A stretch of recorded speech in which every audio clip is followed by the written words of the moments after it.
जो बोओगे वही काटोगे। एक औरत हमेशा जब अपने घर वालों के लिए रोटी पकाती तो एक रोटी खिड़की के बाहर रख देती, यह सोचकर कि कोई भूखा फकीर आएगा तो ये रोटी उठाकर ले जाएगा और दुआ देगा।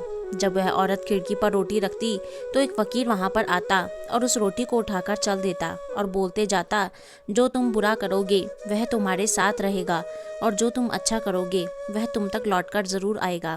दिन गुजरते गए और ये सिलसिला चलता रहा। वह फकीर रोटी लेकर जाता और यही बात बड़बड़ाता। जब उस औरत को फकीर की इस हरकत से तकलीफ होने लगी तो औरत ख्याल करती कि कैसा फकीर है जो शुक्रिया के लफ्ज़ नहीं बोलता और ना ही दुआ देता है और कुछ उल्टा सीधा ही बड़बड़ाता चल देता है, इसका क्या मतलब होगा। एक दिन उस औरत के गुस्से का कोई ठिकाना ना रहा और उसने मन ही मन सोच लिया कि इस फकीर से छुटकारा पाना है। इस इरादे से उसने फकीर वाली रोटी में जहर मिला दिया। पर जब वह खिड़की पर वह रोटी रखने गई तो उसका ज़मीर जाग उठा और बोलने लगी कि यह वह कैसी हरकत करने जा रही है, किसी गरीब की जान लेना चाहती है। बस यह सोचकर उसने जहर वाली रोटी जला दी और फिर अच्छी रोटी बनाकर खिड़की पर रख दी। और वह फकीर आया और रोटी उठाकर वही बात बड़बड़ाता हुआ जाने लगा कि जो तुम बुरा करोगे वह तुम्हारे साथ रहेगा और जो तुम अच्छा करोगे वह तुम तक लौटकर ज़रूर आएगा। हर रोज़ जब भी वह औरत खिड़की पर रोटी रखती तो वह अपने खोए हुए बेटे की सलामती की दुआ करती। इसी उम्मीद से वह रोटी रखती कि जो बरसों पहले उसका बेटा खो गया था वह वापस घर आ जाए। बरसों से अब तक कोई उसकी खबर नहीं थी। उसी रोज शाम को किसी ने दरवाजे पर दस्तक दी। जब उस औरत ने दरवाज़ा खोला तो उसने अपने बेटे को पाया, मगर बेटा बहुत कमज़ोर और चलने लायक ना था। वह बेहद ही दुबला पतला और भूख से उसकी हालत ख़राब होते जा रही थी।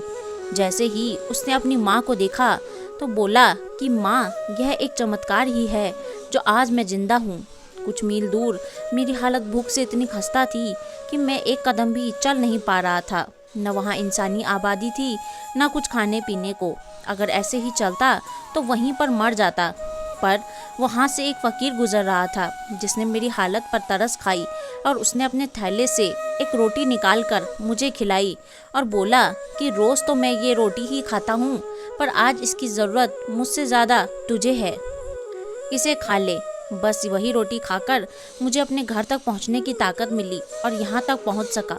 जैसे ही माँ ने इस बात को सुना उसका चेहरा पीला पड़ गया और उसने अपने आप को सहारा देने के लिए दरवाजे पर हाथ रख दिया और सोचने लगी कि मेरे बेटे को जिसने रोटी दी वह फ़कीर अगर वही था जो मेरी खिड़की से रोटी ले जाता था, तो आज तो मैंने उस फ़कीर के लिए जहर वाली रोटी रखी थी।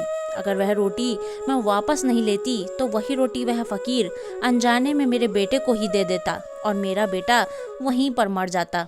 यह सब सोचकर वह खूब रोई और शर्मिंदा हुई और आज उसे फ़कीर के लफ्ज़ों का मतलब भी समझ में आ गया था कि बेशक जो तुम बुरा करोगे वह तुम्हारे साथ रहेगा और जो तुम अच्छा करोगे वह तुम तक लौटकर ज़रूर आएगा।